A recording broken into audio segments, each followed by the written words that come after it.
Herkese merhaba arkadaşlar. Milli sporcu olmak, milli takım adına yarışmak, ülkeni yurt dışında temsil etmek, madalyalar kazanmak, gurur duymak, ülkeni gururlandırmak bunların hepsi çok güzel şeyler. Ben kendimi çok fazla iyi ifade eden birisi değilim ama doğal ifade ettiğim için genelde insanlar tarafından seviliyorum. Konuşmam insanların hoşuna gidiyor. Arkadaşlar milli takımda yarışmak inanılmaz bir duygu. Yani o duygu paha biçilmez. Ben herkese şunu söylerim. Özellikle de genç arkadaşlara 10 yaşında, 11 yaşında mutlaka bir spor dalına gidin. Bunun boks olur, kickboks olur veya farklı bir atletizm olur, basketbol olur, mutlaka voleybol olur.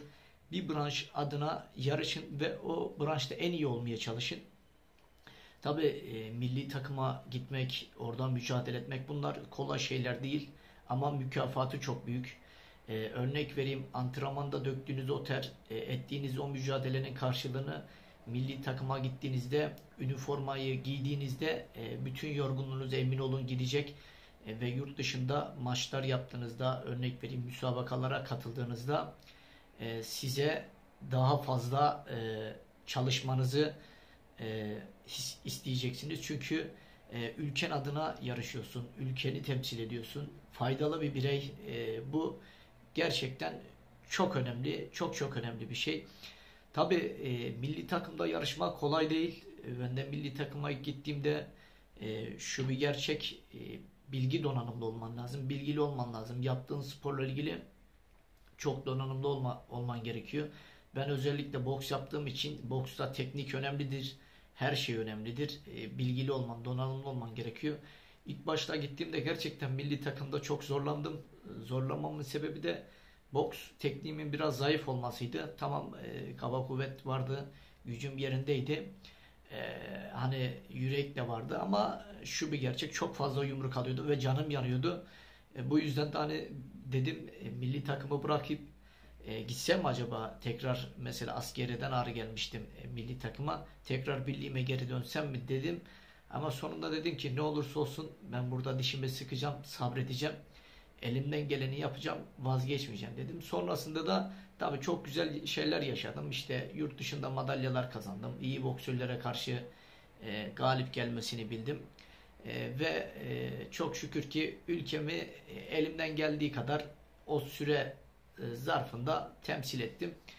Tabii milli takımda yarışırken sadece yabancılarla yarışmıyorsun. Bulunduğun ortamda da bir yarış ortamı için orada da seninle yarışan insanlar oluyor. Birçok olumlu veya olumsuz şeyler yaşayabiliyorsun psikolojikmen. Nasıl ki Survivor'da insanlar birbirlerine böyle psikolojik bir savaş içerisine giriyor. Orada da oluyor ama genel olarak baktığımızda milli takım güzel, arkadaşlık güzel, çok küçük bir grup, örnek vereyim. Sorunlu olsa da genel olarak %85'i iyi diyebilirim. Mutlaka şunu söyleyeyim arkadaşlar, milli formayı giymek için elinizden gelen her şeyi yapın.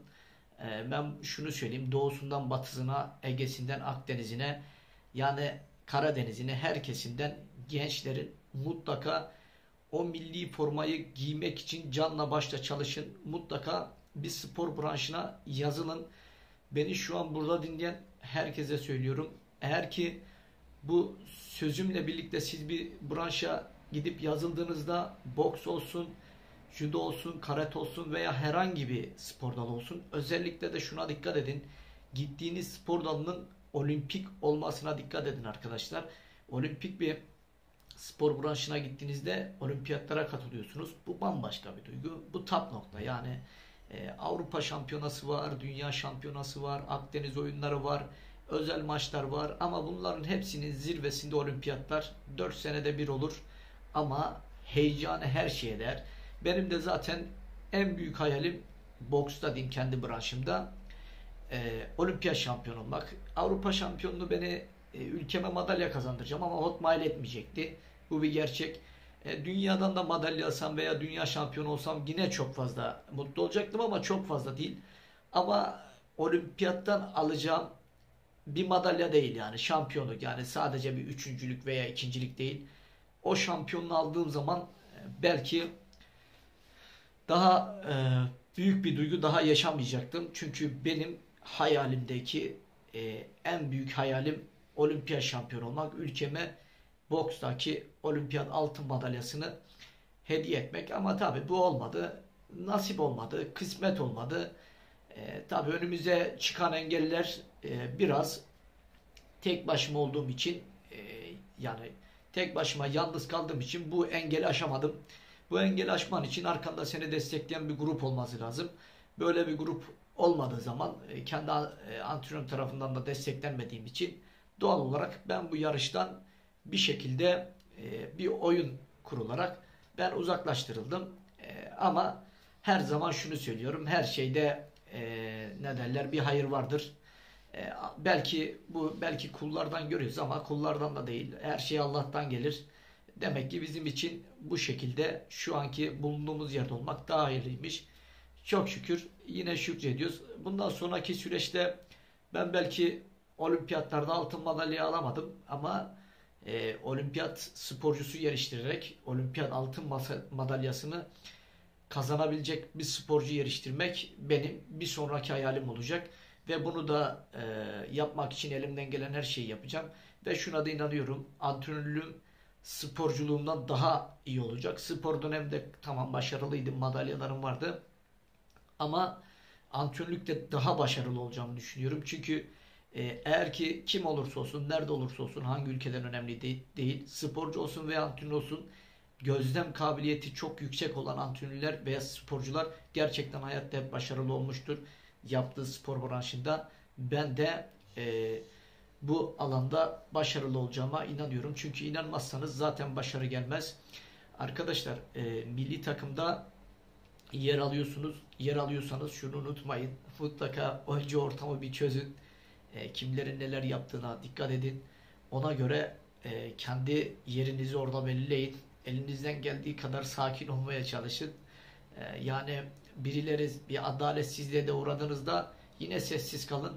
Her şeyi siz biliyorsunuz hocam deyin. Siz nasıl uygun görürseniz öyle olur deyin. Bu şekilde orada kalmanız biraz daha uzun sürecektir. Bunun tersi bir şeye meyillenirseniz hakkınızı falan aramak gibi orası sizden biraz daha uzaklaşacaktır. Bu duygunun içinde olmak için elinizden geldiği kadar, ben bir yere kadar tabii sesimi çıkartmadım ama bir yerden sonra artık bastıramadığım içimdeki haksızlıklar ön plana çıktığı için benim de patlamam çok fena oldu. Bu yüzden de artık kötü bir sporcu olarak gösterildim ama kesinlikle öyle bir şey yok. Yaşadıklarımı zaten zamanla da anlatacağım. Zaten YouTube şunu diyor: ne yaşadıysan yaşadıklarını anlat. Ben de yaşadıklarımı zamanla anlatacağım. Yani yaşadığım güzel şeyleri, iyi şeyleri. Bu videoda sadece milli sporcu olmanın nasıl bir duygu yoğunluğu, nasıl bir gurur olduğunu anlatmaya çalıştım doğal bir şekilde. Umarım bazı arkadaşları da bir spor branşına yönlendiririm bu videoyu izleyip. Şimdilik kendinize çok iyi bakın. Hoşça kalın arkadaşlar. Tekrardan bir sonraki videoda görüşürüz yeni bir konuyla.